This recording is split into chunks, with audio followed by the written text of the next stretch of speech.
ঐতিহ্যের বিষ্ণুপুর মেলা শেষ হয়েছে শুক্রবার। শনিবার সকালে মেলা চত্বরে সাফাই অভিযানে ঝাঁপিয়ে পড়ল বিষ্ণুপুর পুরসভার চেয়ারম্যান সহ কাউন্সিলররা।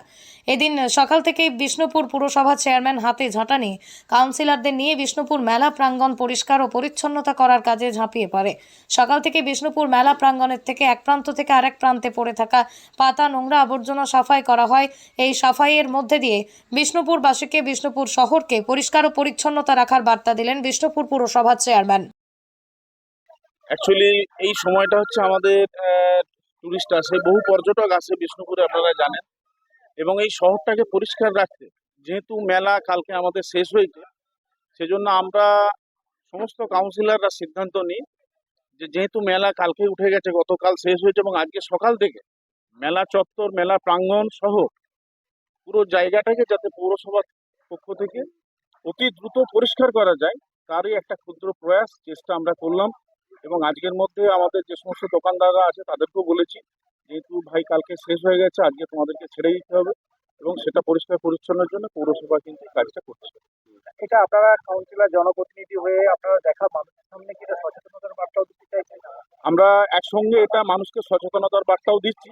যেহেতু মেলা মানে প্রচুর লোক আসে, অন্তত এটা দেখে তারা যদি অনুপ্রাণিত হয়ে তারা যদি নিজের নিজের জায়গাটা যদি পরিষ্কার করে, এই শহরটা আরো ভালো থাকবে, এই মন্দির নগরীটা আরো ভালো থাকবে, মানুষ আরো সুস্থ পরিবেশ পাবে। আপনাদের হাঁটাহাঁটি পরিষ্কার করতে দেখা যায়। তার কারণ একটাই, মেলা উঠে যাবার সঙ্গে সঙ্গে যে জায়গায় যত্রতত্র পড়ে আছে নোংরা, সেটা পৌরসভার উদ্যোগে আমরা কিন্তু সিদ্ধান্ত আগেই নিয়েছিলাম, আজকে সেটা বাস্তবে রূপায়িত হয়েছে। গৌতম গোস্বামী, পৌরপ্রধান, বিষ্ণুপুর। মানে ছবি তুললেন না, সত্যিকারের সাফাই হলো, দেখে এসছেন তারপরের ব্যাপারটা, এটা আগে অ্যাসিওর করুন। মানে এই নাটকবাজি তৃণমূলদের এবং এখানকার যারা নেতা, চেয়ারম্যান, এমএলএ এরা করে বেড়াচ্ছেন দীর্ঘদিন ধরে। মানুষ এসব দেখতে চায় না, মানুষ দেখতে চায় কাজ কতগুলো। এই যে বাম্পের এখানে অ্যাক্সিডেন্ট হয়ে দুটো লোক আজকে হসপিটালে ভর্তি, আজও পর্যন্ত সেই বাম্পটা ঠিক করেছেন চেয়ারম্যান? আপনি সেটা যে আগে দেখুন। আমার কাছে বিষ্ণুপুরের উন্নয়ন নিয়ে কথা বলুন। দুটো রাস্তা ঝাঁট দিয়ে নাটকবাজি করে লোককে ছবি তোলানো, এসব বন্ধ করে দিয়ে প্রকৃত উন্নয়নের কথা বলুন। কত কত টাকা, কোটি টাকা এসছে, কোথায় কি কাজ হয়েছে তার শ্বেতপত্র প্রকাশ করে চেয়ারম্যান আগে সেগুলো বলুন। ঠিক আছে, বিষ্ণুপুর মেলায় কোথায় খরচা? আজকে হাই স্কুলে বিষ্ণুপুর মেলা তৈরি হচ্ছে, হাই স্কুলে কোনো দিয়ে একটা পয়সা ডোনেট করেছে বিষ্ণুপুর মেলার জন্য? এত কোটি টাকা দিয়ে যে আপনার ডাক হয়, কোথায় ডোনেট করেছে?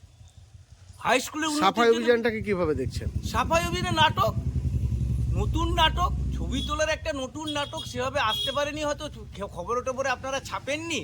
এবারে একটা নতুন কোনো নাটক করে যেমন করে খবরে আসতে হবে, কাজের মাধ্যম দিয়ে তো আসতে হবে না, নাটকবাজির মাধ্যম দিয়ে কুকথা কথা বলে তৃণমূলের লোকরা এখন পেপারে খবরে আসতে চাইছে।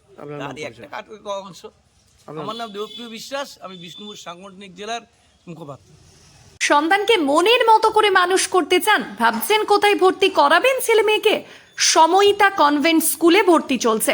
এখানে রয়েছে কম্পিউটার ও স্মার্ট বোর্ড সহযোগে ছাত্রছাত্রীদের যত্ন সহকারে পড়ানোর সুব্যবস্থা।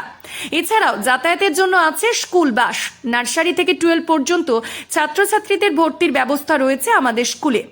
ছেলে ও মেয়েদের জন্য আলাদা হোস্টেল, লাইব্রেরি, ইন্টারনেটের সুবিধাযুক্ত কম্পিউটার ল্যাব, সায়েন্স ল্যাব সমৃদ্ধ এবং ইকো ফ্রেন্ডলি পরিবেশে আপনার সন্তানকে পড়াতে চাইলে অবশ্যই ভর্তি করুন আমাদের সময়িতা কনভেন্ট স্কুলে।